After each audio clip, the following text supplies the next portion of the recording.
Buhay na buhay ang kalsada ng Session Road sa makulay na selebrasyon ng Panagbanga. Kaya si Lalalalayla hindi nagpahuli at agad na lumarga sa Baguio City para makiisa at makisaya. Panoorin po natin yan.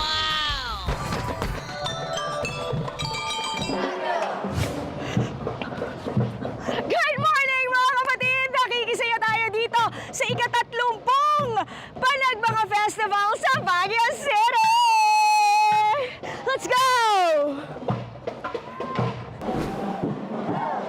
Namumulaklak ang kahabaan ng Session Road papunta sa Melvin Jones Grandstand dahil sa makukulay at bonggang floral floats.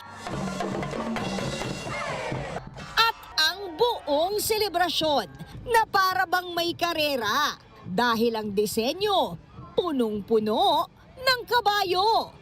Unang bumida riyan ang float ng LGU na mayroong hugis ng dalawang malaking kabayo na kulay puti at brown. May mga float din na gawa sa everlasting at meron ding may nakasakay na igurot. Pansin nyo ba na karamihan sa mga floats ngayon ay mga hugis kabayo? Because isa nga naman sa mga simbolo ng Baguio City ang kabayo. At syempre, Year of the Horse din ngayon, di ba?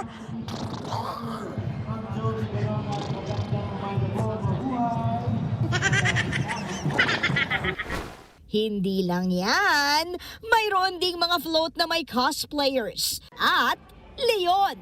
At ang nagpaindak sa lahat, ang float na ang buong entourage ay nagzuzumba!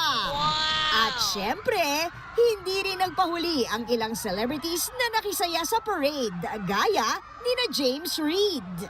Mas lalo pang sumigla ang selebrasyon sa tugtugan ng marching band, kaya para sa mga manonood, sulit daw ang kanilang pagbisita. Gaya na lamang ng pamilyang ito na galing pa ng Antipolo at taon-taon daw na nanunood ng Floral Float Parade. Every year, parang panata na siya. Halos lahat maganda eh. Mula naman sa makukulay na floats, inabangan din ang street dance at drum and lyre competition. Blooming without boundaries. So, yan yung ating theme because we see that after 30 years, no one can stop Panagbanga.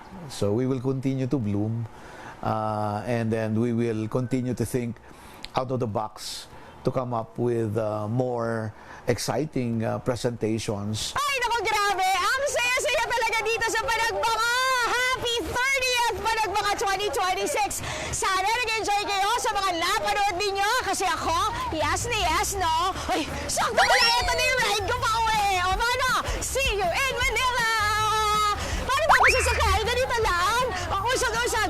Libre ba ito? Libre! 1, 2, 3! Good morning, kapatid!